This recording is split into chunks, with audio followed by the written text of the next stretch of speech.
Hello, good morning. Welcome back students. Today with a new video I am here in front of you. आज हमारा topic किसी chapter की कोई summary कोई story नहीं बल्कि कुछ पॉइंट्स जो हमें माइंड में रखने हैं अपने टाइम को बेटर यूटिलाइज़ करने के लिए। बेटा हम सभी को पता है कि इस हालातों के अंदर हम सभी सोच रहे हैं कि पता नहीं एग्ज़ाम्स कब होंगे, हमारे टर्म 1 होंगे या नहीं होंगे, टर्म 2 होंगे या नहीं होंगे, फाइनल्स में कुछ सीबीएसई की साइड से सिलेबस कम होगा या नहीं होगा। बट अभी हमारे पास किसी के पास भी इन चीज़ों का जवाब नहीं है। हमें अपनी मेहनत करनी है, अपने टाइम को बेटर यूटिलाइज़ करना है। और सबसे बड़ी बात, ये लॉकडाउन का जो टाइम है ये बच्चों के लिए, आप लोगों के लिए, बड़े बच्चों के लिए 11th-12th के लिए एक गोल्डन अपॉर्चुनिटी की तरह है। तो बेटा आप लोगों ने बचपन में वो स्टोरी सुनी होगी एक एंट एंड ग्रास होपर की। एक एंट जो कि एक समर्स के टाइम में भी अपनी विंटर्स की प्रिपरेशन करती है, अपना सारा का सारा काम पहले ही करके रखती है। बट ग्रास होपर कुछ भी तैयारी नहीं करता और बाद में क्या होता है, उसे मोहताज रहना पड़ता है हर चीज़ के लिए। तो बेटा हमने ग्रास होपर नहीं बनना, हमने भी अपनी तैयारी सारी एडवांस में करनी है, क्योंकि अब हम छोटे बच्चे नहीं, अब हम ग्रोन अप बच्चे हैं। उसके लिए कुछ पॉइंट्स हमें अपने माइंड में रखने हैं। सबसे पहला point, number one point you just note down in your diary and in your mind is कि आप अपने मॉर्निंग टाइम को बेटर यूज़ कीजिए। मॉर्निंग टाइम, क्योंकि मॉर्निंग टाइम के अंदर हमारा जो ब्रेन है वो सबसे ज़्यादा एक्टिव होता है, सबसे ज़्यादा अलर्ट होता है। उस मॉर्निंग टाइम में जो भी चीज़ हम पढ़ते हैं वो चीज़ हमें बहुत टाइम तक हम उस चीज़ को मेमोराइज़ कर सकते हैं, अपने माइंड में रख सकते हैं। एक कैलेंडर रेडी कीजिए, एक अपना प्रिपेयर कीजिए कैलेंडर।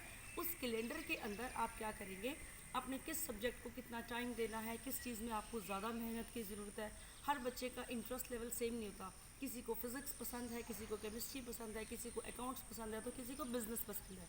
इसीलिए हमने अपने इंटरेस्ट के अकॉर्डिंग सबसे पहले हमने ईजीएस्ट सब्जेक्ट से लेकर और ईजी सिलेबस से स्टार्ट करना है अपने मॉर्निंग टाइम को। तो पॉइंट 1 नोट डाउन कि use your morning time. Now come to the another point, second point, that is the track your progress. Track your progress means कि आपने क्या करना है, अब आपने पढ़ना स्टार्ट किया, आपको पढ़ते पढ़ते 5 दिन हो गए, 7 दिन हो गए, 10 दिन हो गए, तो डेफिनेटली आपकी प्रोग्रेस तो हो ही रही है। तो उस प्रोग्रेस को हम चेक कैसे करेंगे? उस प्रोग्रेस को हमने चेक करने के लिए अपने कंसिस्टेंट एफर्ट्स जो हमने किए हैं, जो हार्ड वर्क हमने किया है, जो तैयारी हमने की है, उसके लिए हमें क्या करना होगा, हमें अपना एक रिकॉर्ड रखना पड़ेगा। उस रिकॉर्ड से हमें 3 चीज़ों का पता चलेगा। नंबर 1, कितनी फास्टली हम अपने सिलेबस को कर पा रहे हैं, हमारी स्पीड कितनी फास्ट है या हम कैसे कर रहे हैं। नंबर 2, हमें पता लगेगा कि हमें किस सब्जेक्ट को कितना टाइम कंज्यूम करना पड़ रहा है, हमें कितनी तैयारी करनी पड़ रही है। और नंबर 3, कि हमारा कितना सिलेबस एकम्प्लिश हो गया, मतलब हमने कितना पार्ट, हमने 2 यूनिट कर लिए, हमारे स्कूल में सिलेबस 3-4 चैप्टर्स हो चुके हैं, या हमने जितनी भी जूम ऐप पर सीखा है, जो भी हमारा कितना पार्ट उसमें से एकम्प्लिश हो गया। बेटा ये 3 बातें हमें पता कैसे चलेंगी, जब हम अपनी प्रोग्रेस को ट्रैक करेंगे। तो अपनी प्रोग्रेस को ट्रैक करने के बाद आप अपने आप को अप्रिशिएट कीजिए कि वाओ मैंने 2 चैप्टर्स पूरे कर लिए हैं, या मुझे 2 चैप्टर्स अच्छे से आ गए हैं। तो ये था हमारा second point. Come to the third point. Third point में क्या होगा, हमें एक टारगेट सेट करना है। हमें अपने माइंड में रखना है कि मुझे इस डेट तक मेरे को इतना सिलेबस कर लेना है। हमारे स्कूल में अभी 4 यूनिट हुए हैं और मैंने ये 3 यूनिट या 2 यूनिट मैंने इस डेट तक, इस टाइम तक कंप्लीट कर लेना है। उसमें कोई एक चैप्टर के पार्ट्स भी हो सकते हैं, कोई यूनिट भी हो सकते हैं, या कोई हमारा चैप्टर पूरा भी कंप्लीट भी हो सकता है। हो सकता है कि आप कभी स्टार्ट करोगे तो आपका उसमें से जितना टारगेट सेट किया है उसमें से 70% आप लोग कर पाओ, या ये भी हो सकता है कि आप उसमें से सिर्फ 50% कर पाओ। उसका रीज़न क्या है, हर बच्चा सेम स्पीड का नहीं होता, कुछ बहुत स्पीडली करते हैं, कुछ बहुत आराम से करते हैं, कुछ स्लो लर्नर्स होते हैं। लेकिन कोई बात नहीं, you know that something is better than nothing. तो हमने क्या करना है, हमने अपना पहला पॉइंट जो सोचा था कि हमने अपने मॉर्निंग टाइम को यूज़ करना है। सेकेंड पॉइंट हमने क्या किया था कि हमने अपने प्रोग्रेस को ट्रैक करना है।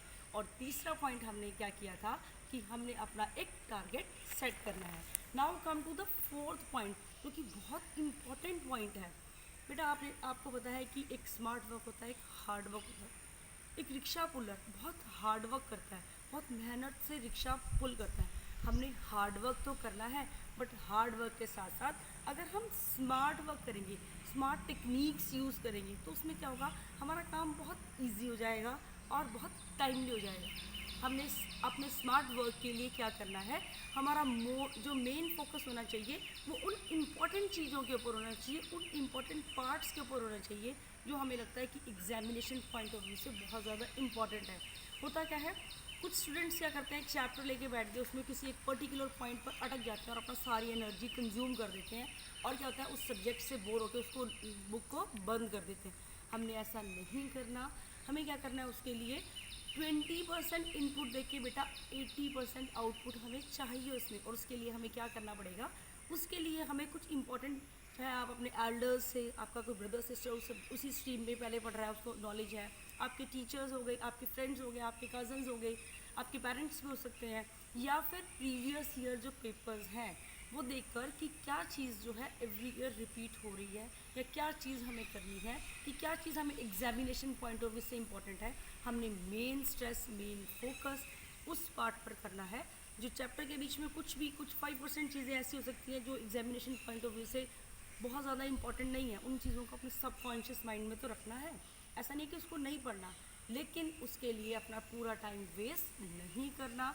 इस लॉकडाउन के टाइम में हमने एक और ज़रूरी चीज़, जो कि हमारा नेक्स्ट पॉइंट, जो कि हमारा लास्ट पॉइंट है आज का, वो है कि आप उनके नोट्स बनाइए। वो नोट्स कैसे बनेंगे, आपने उनको नोट्स को बनाने के लिए जितना भी चीज़ें आपने अभी तक सिलेबस जो पार्ट सेलेक्ट किया था, मॉर्निंग टाइम में पढ़ रहे हो, जो आपकी प्रोग्रेस भी हो रही है, वो सभी चीज़ों को आपने क्या करना है, पॉइंट्स जो हैं उसके बना के, नोट्स बना के, उसके कीवर्ड्स बना के अपने लिए, कि जब आपको दोबारा सपोज़ आपके टर्म 1 होते हैं या टर्म 2 में अगर आपके सिलेबस में वो चैप्टर्स आते हैं, तो आपने उसकी जल्दी से तैयारी कैसे करनी है, आपने उसके नोट्स कैसे बनाने हैं।